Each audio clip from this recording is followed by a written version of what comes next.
Want to make your own podcast?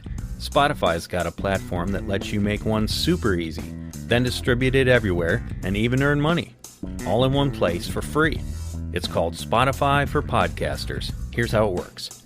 Spotify for Podcasters lets you record and edit podcasts right from your phone or computer. So no matter what your setup is like, you can start creating today. Then you can distribute your podcast to Spotify and everywhere else podcasts are heard. Video podcasts are also available on Spotify. With Spotify for Podcasters, you can earn money in a variety of ways, including ads and podcast subscriptions. And best of all, it's totally free with no catch. Ever since I discovered Spotify for Podcasters, I feel like I have an outlet for the creativity and ideas I want to share with the world. I recommend you give it a try. We all have a voice, so share it with the world. Download the Spotify for Podcasters app, or go to spotify.com/podcasters to get started today.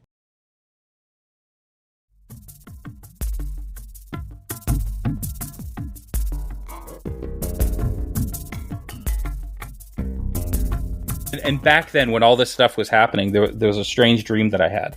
I was walking down, it's a dirt road, walking down, and I could see the mountains, because I live in Calgary, Alberta. There's mountains in the distance. And there's these big hills that I'm going to have to walk over. And there's this bus that pulls up, like a yellow bus that drives by, pulls over. And then I come up to the door, it opens up, and there's Jesus driving. And he says, "Get on." And I wake up. And did I get on? I started looking into it. But then I had secular friends that just made fun of the Bible and destroyed that for me. But it planted the seed. So what was it? All those hills were the good and bad times that I'm going to go through, and so do you want to do that by yourself, or do you want to do that with me?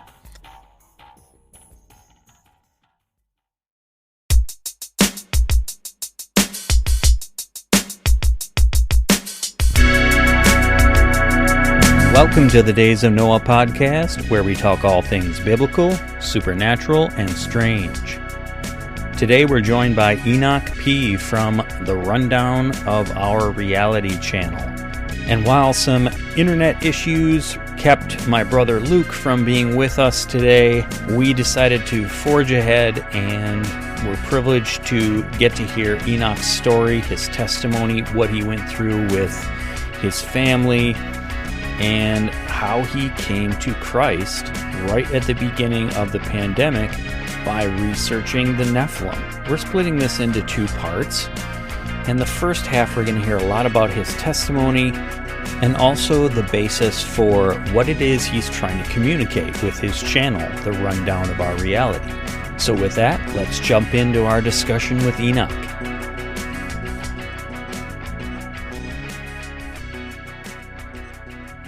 Well, welcome back to the Days of Noah, everybody. We have a special guest today, Enoch Pewtress, not Pewtressence, okay, from Princess Bride.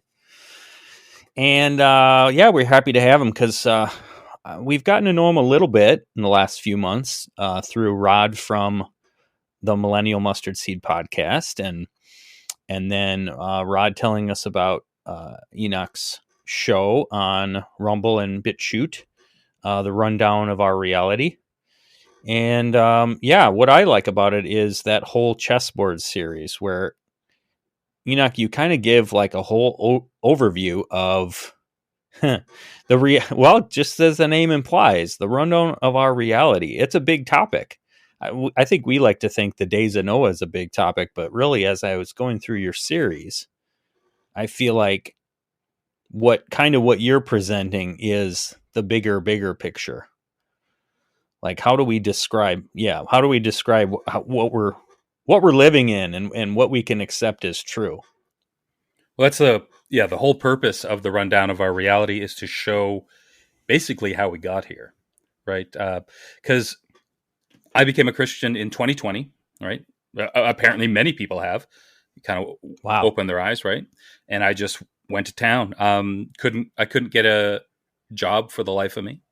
And so I, instead of worrying about that, worrying about money, I decided to do a lot of research, right? And before that, I had a solid foundation in government finance, so I understand the how contracts and currency works versus how we're told it works. So I understand the whole background of it through the government.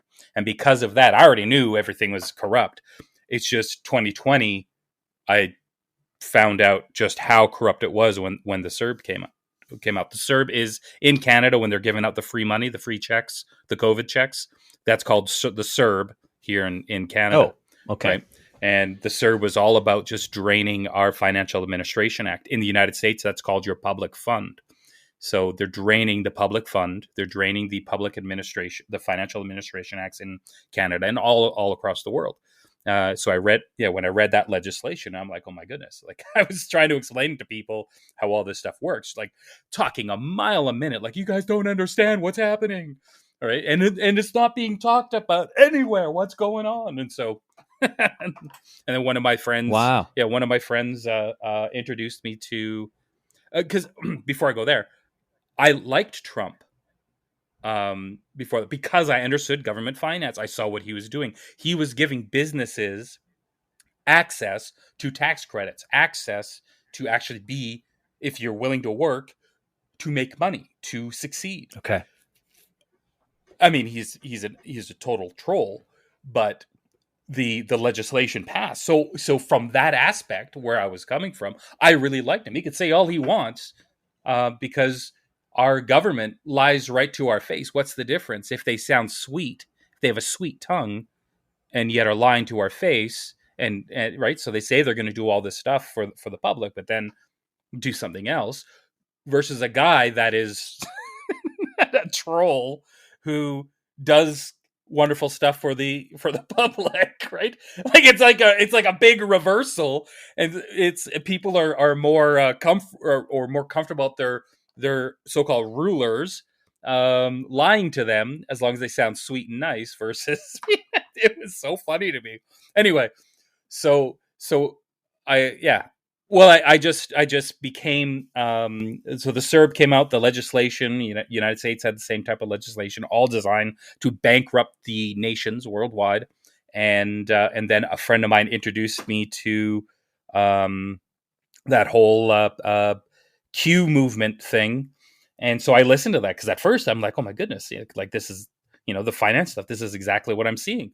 And so it kind of locks you in, right? Because it gives you that bit of truth with that big mass of lies. But so I got into that for about 6 months until I figured out really what's going on with the occult. And then now I've just been out exposing, trying to show, look, from how secular people can think, I'm trying to show the rundown of reality, because you could watch it and break it down that way. If you're secular and questioning, this is perfect. It's the perfect place to go. Long story short there. And coming from, and I didn't realize that you were so recent to come to Christ just in the last 3 years. So you really do have a very fresh perspective that way from thinking more secularly.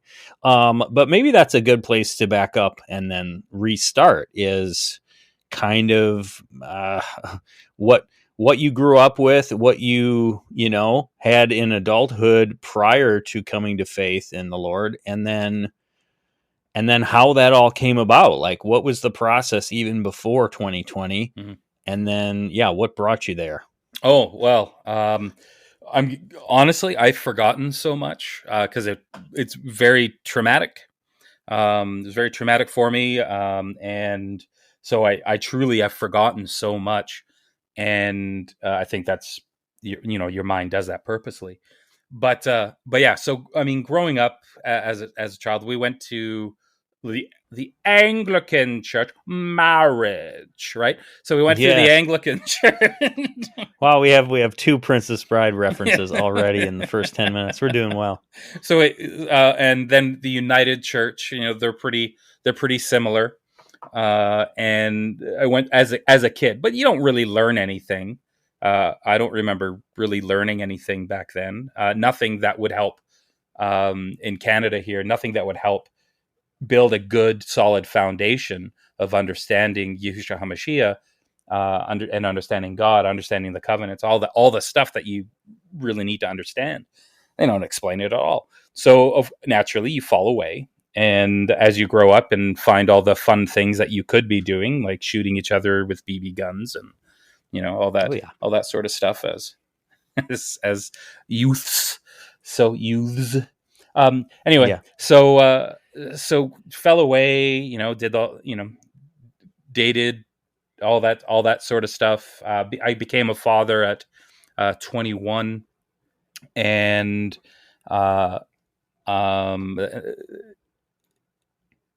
split. Not 6 years after the mother said that she wanted to be a lesbian. So Wow. Yeah, what do you say to that, right?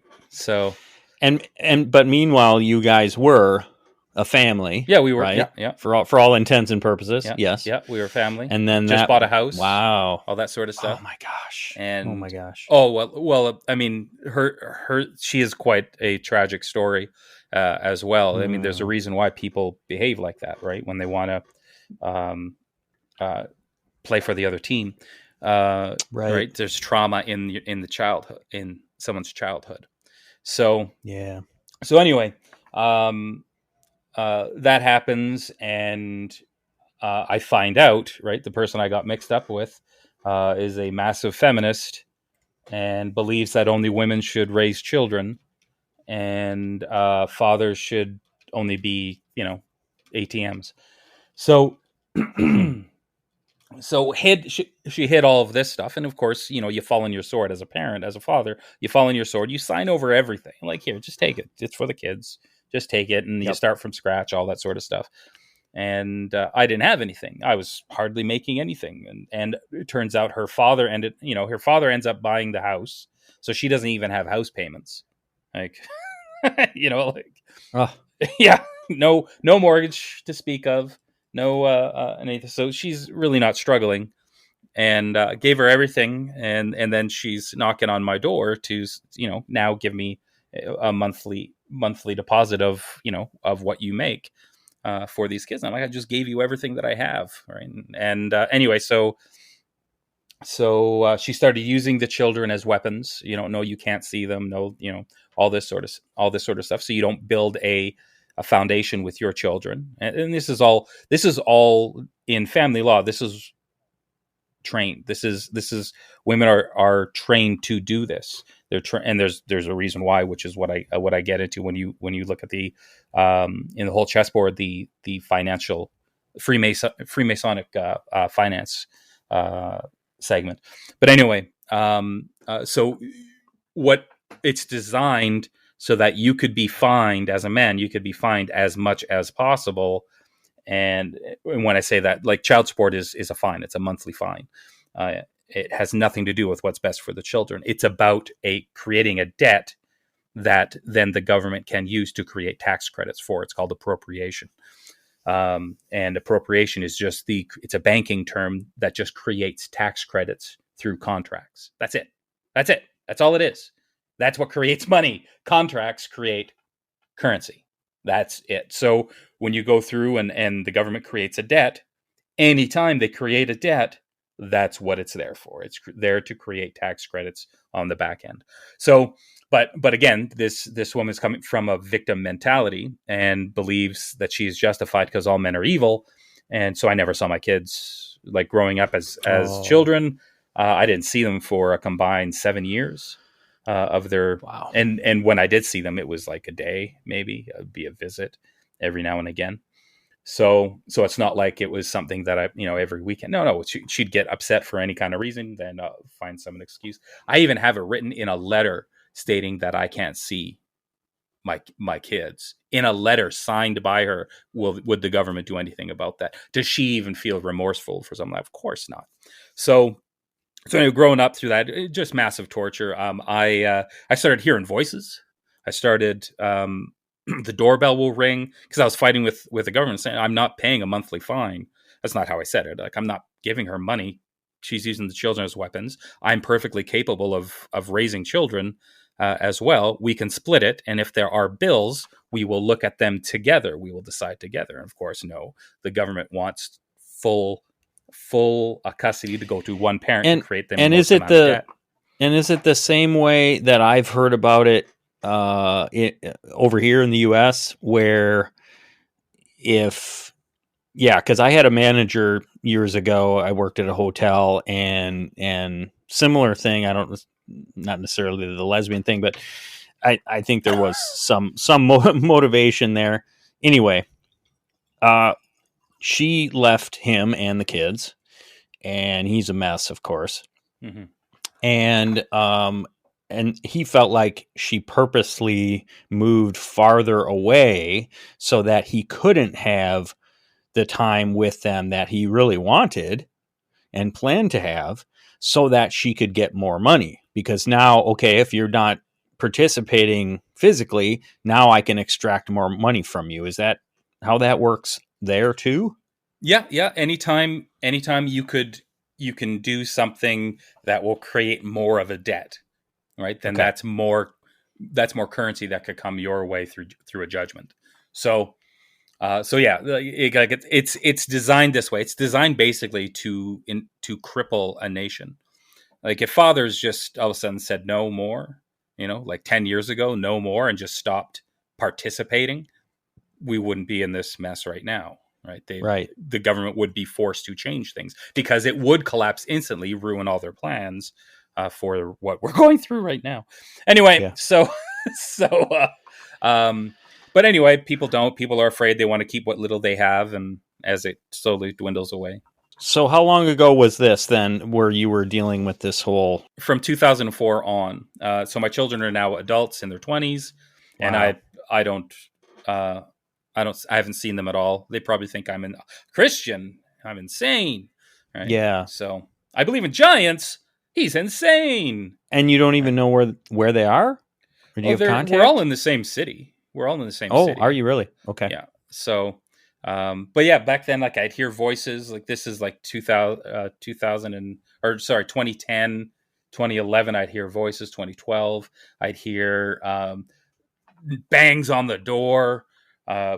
Nothing's there. I'd hear Michael, like I'm a 4-year-old about to get in trouble from my father. It sounded exactly like my dad. Right. Michael. Right. Enoch is my internet name. Michael is my real name. Cover blown. It's not really a cover. It's just more fun. But it is. It's not hard to figure out either. So anyway, you just have to type in Enoch Pewtress and Michael will pop up there, and there's a picture of me. Hey, there you are. All right. But anyway, so I'm gonna start calling you Third Enoch, just for we've got the good, the bad, and then you. So there's you're number 3. Yeah. All right, there we go. Continue. Awesome. Anyway, continue. But and back then when all this stuff was happening, there was a strange dream that I had. I was and I told Rod on Millennial Mustard Seed this as well. I was walking down. It's a rolly hill road, dirt road, walking down, and I could see the mountains because I live in Calgary, Alberta. There's mountains in the distance, and there's these big hills that I'm gonna have to walk over, and there's this bus that pulls up, like a yellow bus that drives by, pulls over, and then I come up to the door, it opens up, and there's Jesus driving, and he says, "Get on." And I wake up. Wow. And yeah, and did I get on? I started looking into it, but then I had secular friends that just made fun of the Bible and destroyed that for me. But it planted the seed and when again was that dream now? So you were hearing the voices things when you were going through all the issues with not being able to see your family, your kids. Yeah. So that was 2005 where I had that dream. Yeah. Right? Okay. Where all this stuff was starting, and then and what was it? All those hills were the good and bad times that I'm going to go through, and So do you want to do that by yourself, or do you want to do that with me? And that's how the interpretation to me comes along. Do you feel like supernatural breaking in and demonic stuff, or do you think it was like almost mental breakdown things that you were going through from the stress, or some of both? Like, where would you put some of those weird experiences? Oh, definitely, it would be some of both, right? I mean, that the demonic gets right in. I'm because with my ex, we weren't married. We were Yep, engaged. We weren't married, so there you go. But then when we broke up, there's the children are being abused by their mom through this process, right? I mean, you take out one parent and won't let your kids see them. That's abuse. So definitely. and then I went into another relationship with a highly sexualized woman, and uh, when we did a lot of fooling around, and stuff that I shouldn't, and I was just falling further and further away, right? Like just collapsing. So I'm pretty sure all the stuff that I was doing with her, another feminist, by the way, doing with this woman, I didn't learn my lesson. Thank you, the first CIA. time. Yeah, Yeah. yeah, right. And so I just started falling further and further. And of course, I'm not the person she met, right? I'm this now broken person suffering from massive PTSD, and Yeah. so off she goes, and then that almost, I lose my kids, I'm losing everything. She leaves, and then I'm just like, if it wasn't for a couple of friends, I don't think I'd be here today. But yeah, it's crazy, man. It's crazy how it's designed to utterly destroy you. This whole system. So then, okay, so that was '05 with the dream, and then I like how many years of misery, pretty much till 2020. All of them, And then the right? light bulb went on. Like, yeah, Yeah. what was like 2015 to 2020 like, or you know what I mean? What? Well, Yeah, you start developing a plan, right? So I was studying government finance because of, I was studying the court system. I was studying family law, yeah, and that's what brought me to understanding government finance, and it all sort of started clicking together in around 2016, and then it really clicked together in 2019. I had a plan on how to basically save everyone from this. And all it is, well, if the government is creating a debt through laws, then you appropriate it. Instead of giving them your money to appropriate it, you appropriate it with your own contracts, and that will balance out the debt automatically, right? So you do exactly what the government is already doing, right? The government plays the middleman, mm-hmm. and so if you do that, then it wipes it wipes your debt. You're no longer you no longer can be held at gunpoint, basically, to the government because of that civil debt. So Okay. anyway, yeah, I had that plan, but nobody, like, people just didn't want to take the time to understand tax credit creation. It took me a while to really explain it well enough for people to understand too, to be fair. But even now, like you explain it to anyone who is going through family law, anything that is even remotely complex, their brain breaks down, and Yeah. the stress takes And over. do you have this step by step in some of your files that you have available for people to download so they can follow along the whole process of understanding that? Oh, I just explained it in the videos. Okay. It's all it is understanding basically just understanding the legal terms, and then once you understand the legal terms, I explain how those legal terms work, and you should be able to figure it out. Okay. Yeah. All right.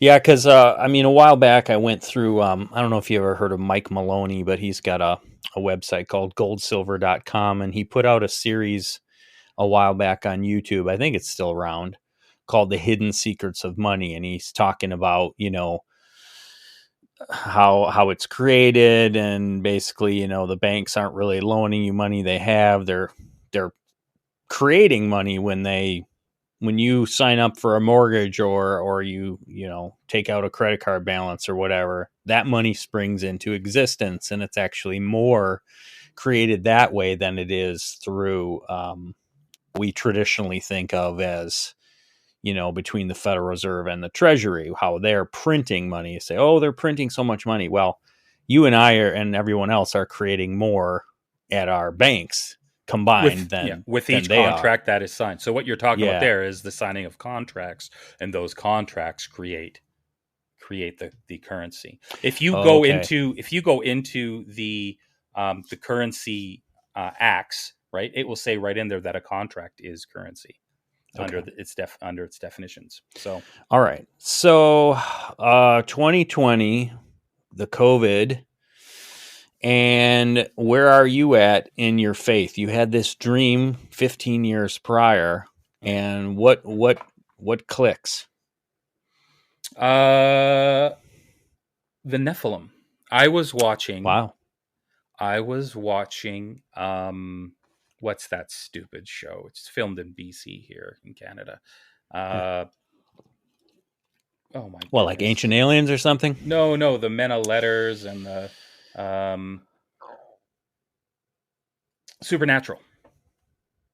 Oh, yeah. I had a coworker that said I should check that out because they're like, yeah, she's like, they're referring to Nephilim all the time. Like, really? Oh, it's massively occult. It is. And they talk about the Enochian language and all that sort. They use the Enochian. It's the evil Enoch, right? Yes, so, exactly. Yeah. And how it's, they use it to battle the demonic forces. I'm like, oh, so it's the white Freemasons battling the black Freemasons. And anyway. Exactly. Okay. So yeah, they're saying the Nephilim and stuff. So I'm like, well, what are the Nephilim? And I look it up, and and so then I found Trey Smith and his breakdown. Yep. Right. And yeah, it's just God. He's a character, but good stuff. He's fantastic for entry level. He is fantastic for entry level, explaining all that if you can get by the way he teaches. The quirky movements and stuff. But yeah, absolutely, he is, and he knows his stuff. I mean, it's been a while since I watched him, but yeah, he's always seemed very knowledgeable to me. Yeah, but go ahead. No, it's just, and then I realized, oh my God, oh my goodness, excuse me, this stuff is real, and so I'm so sorry, God. I'm so sorry, Jesus. I'm so sorry, Holy Spirit. I didn't, and then I just started researching from there and going down the rabbit hole, getting deeper. Well, that's an occult term, but you know what I mean? Digging further and further into understanding where we are and trying to bring it back to, and I think I started as far in researching, it was more the Baptist side, believe it or not. Oh. Yeah, right. I mean, that's Discover the Book Ministries, John Barnett, and AOC Ministries. Those were the two that they had. AOC had a lot of neat videos put together, and John Barnett, I just liked his matter of fact delivery. Now I absolutely know to stay far away from a lot of their teaching. But anyway, it's like the rapture is not happening, people. So, but you got some good things out of it in your infancy of learning. Yeah, exactly. The Book of Daniel is my favorite, right? So when I got to the Book of Daniel finally with the Bible, I'm like all excited. Yes. And, reading about the Book of Daniel and getting into that stuff. And so that's really fascinating that the Nephilim, and obviously I think whatever it is that kind of pushes the buttons of opening oneself up to God's truths, and it's different for everyone, and everyone else, we all have our things. We're like, okay, yeah, but what about this question? And then, okay, somebody answers that a year from now, and and now you're down to 3 things left before you're going to come to faith, right? So we all have our things that are like standing in the way. So it sounds like with your dream and then some of the upbringing you had, there was a crack open, right? And I like to think of it as, Cornelius in the Bible. He had some understanding and he was seeking more. And I think that's how God works. If he gives you a general revelation and you reject it, well, okay, you're closing the door. But if you take something very basic, spiritual milk, and you go, oh, okay, I can see that. Right. I think then he continues to show truths. Do you feel like that was kind of why you landed with that the way you did in 2020? Yeah, I mean, I've always wanted to understand, how things work, right? So, I mean, Yeah. with me, I was just concentrating government finance and then becoming mega wealthy because of it, right? Yeah. So that's where I was stuck. So I couldn't get. You'll never see past what you don't want to see past, right? If you have a wall there, you won't see it. So once that wall was broken down, I just I was the waterfall, or I was the the dam that broke, and That burst. Yeah, yeah, and just for started sure. going everywhere. And I mean, I would do 10, 12 hours a day. I was going nonstop.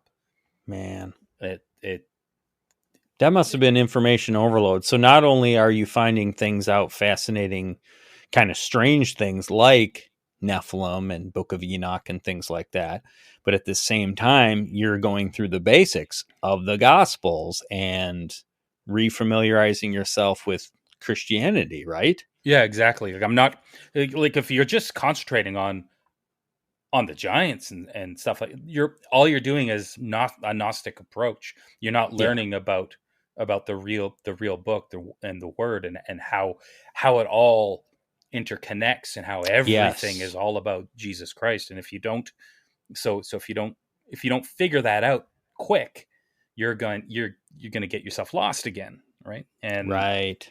And so that's one of the big things. That's what the Baptists did for me. Is that Oh, okay. they at least kind of kept me until Kept I you could grounded. exactly, until I can figure out, where I wanted to Yeah. And go in the I research. think that's a really important point just to kind of shine a light on that concept for our listeners too, because you might some of you have been listening to us for months and shows like this that talk about some of these more fringe topics and how they're related to the Bible. I say it almost every episode. Blurry Creatures is what inspired us to start talking about these things because they were talking about these things. And I think these topics are underrepresented and need to be talked about. But like we just said, if you don't have that foundation of what the Word of God is, who Jesus is, what does that relationship entail that God wants to have with us, and you're in good standing that way, by being forgiven, right? Like that's the basis of it. Um, so yeah, and then understanding all these other things. I was just talking with my mom and dad a few days ago up north, not as north as you, I guess, but northern Wisconsin. Right. I should look at a map. Actually, some of Canada is a little more southern than I picture in my head. I guess it dips below the most northern parts of the U.S. in some spots. Ontario, yeah. Yes, Ontario. Yeah. but anyway, and I was talking about these things like the supernatural versus the naturalistic view of Genesis 6 and how important that is. And my dad was like, "Well, that's not the most important book of the Bible." And I'm like, "You know what? You're absolutely right." But I think it is a key to understanding the Old Testament. It's part of what Christ was dealing with when he came to earth. It's part of what he means when he says the days of Noah are coming back. So it's a crucial piece of the puzzle. But yes, you could absolutely go through your entire life as a Bible believing Christian, serving the Lord and, loving your fellow man, and not have that. I just wanted to make that point because, if anybody's kind of like, well, where's the gospel? I mean, I even remember that from, we're doing kind of a home church thing now, but a year or so ago, our small group at our old church, one of the guys, and he's a young guy, but he's an elder, was asking about that. And I said, well, I think of like, at the time he was not past, the late Michael Heiser, going to UFO conferences and connecting that whole odd worldview with the Bible. And you can do that, and you don't have to bend things too far. You just have to understand them properly. And so I think there's a place in the body of Christ for these conversations that are a little more strange.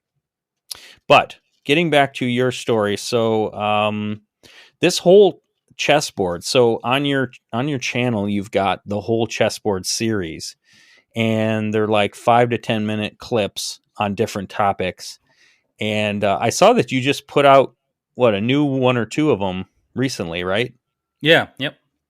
And is that something? I mean, it may be ever expanding, I imagine, but are you eventually going to have those all in like one continuous segment, or how do you see that all put together? Yeah, so I have one left, which is the destruction of the United States, Okay. which is coming. Hopefully, Yay. I finish it. Right. Well, yeah. Oh. And you got a place for me up there?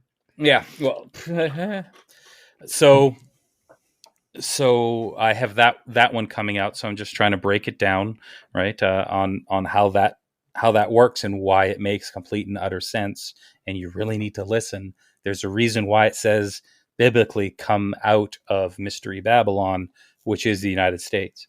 And so you do not suffer all of its plagues and the indecencies that are coming towards, like the war on each other. And oh my goodness, it's just going to be horrid. So, yeah. So I break that down nice and quick. It'll be like 5-10 minutes. And then I will put them all together into one video, upload it all together so people can share that. And if they ever want to revisit something, they'll have all the separate segments. So we kind of started out with talking about the name of your channel, The Rundown of Reality, as the big picture of what is going on in the world. How do we interpret reality? And that's a huge topic. And I think your chessboard series does a good job of breaking down a lot of different aspects of it. But how would you, without putting too many words in your mouth, how would you summarize that big picture, that chessboard? I know that's deliberate, the chessboard thing, in terms of Freemasonry and how pervasive that is to the whole theme. But just go ahead, maybe just expand on it. Yeah. That's really easy to answer. Okay. Everything as far as the Masons and the ancient bloodlines are concerned, the golden age is the antediluvian period. That's the golden age. And everything since destruction is to return to the golden age. That's it. That's it. That explains it in a nutshell. So how do we get there? The entire world. How do we get back to the golden age? Because the whole world, all of Earth, has to participate in it. Right.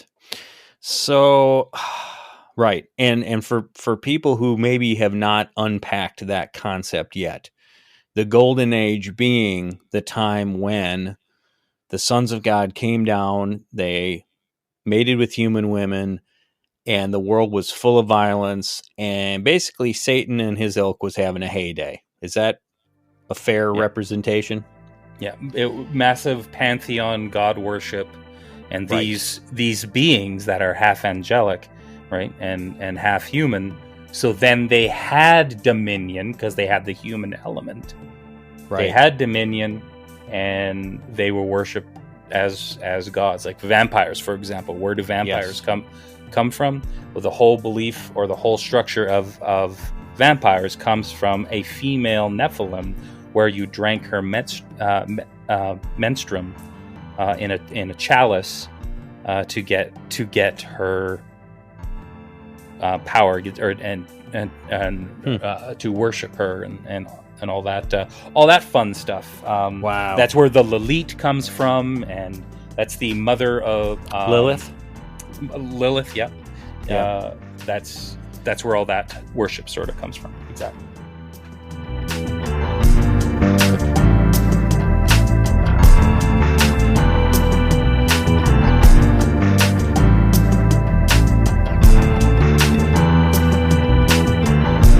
You've been listening to the Days of Noah podcast. Thanks again for tuning in this week.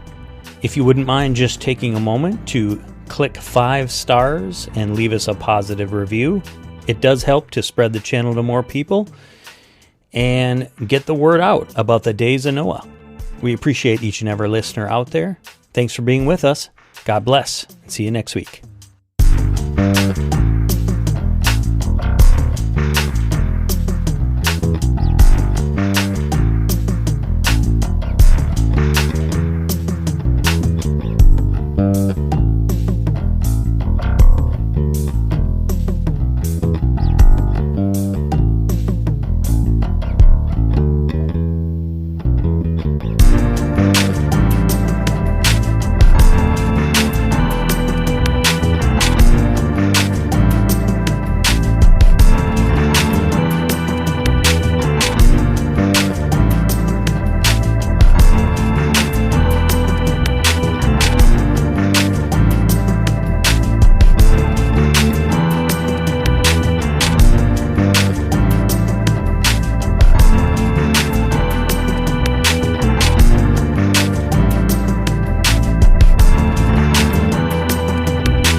All of a sudden, I just got an echo. I don't know if that's Luke trying to come back in or on your end, Enoch.